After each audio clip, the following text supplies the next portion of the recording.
ইয়া দেখিছে আমাৰ বৰপুখুৰী জিপিৰ বুয়াপট্টি অঞ্চলৰ দৃশ্য মই আপোনালোকক দেখুৱাই আছোঁ। ৰাস্তাৰ ওপৰৰ দৃশ্য আপোনালোকে চাইছে।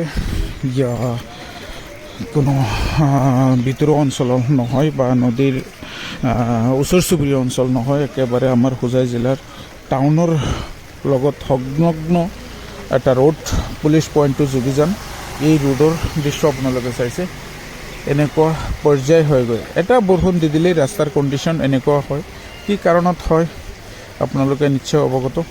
কি দেখুৱাম, গোটেইখিনি ৰাস্তা এনেকুৱাই কণ্ডিশ্যন। ৰাস্তাৰ ওপৰত চাওক কেনেকুৱা পৰিৱেশ পৰিস্থিতি। এইটো মই দেখুৱাই আছোঁ, ভিডিঅ'টো ৰেকৰ্ডিং কৰি আছোঁ আমাৰ বুয়াপট্টি অঞ্চলৰ পৰা, বুয়াপট্টি গাঁৱলীয়া বজাৰখনৰ পৰা।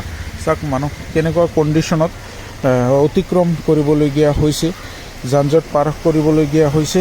এইটোৱেই হৈছে আমাৰ হোজাই জিলাৰ বুয়াপট্টি অঞ্চল, য'ত আপোনালোকে দেখি আছে একেবাৰে পুলিচ পইণ্ট টু যোগীজান যাবলগীয়া যিটো ৰুট আছে, এইটোৰ ওপৰত প্ৰায়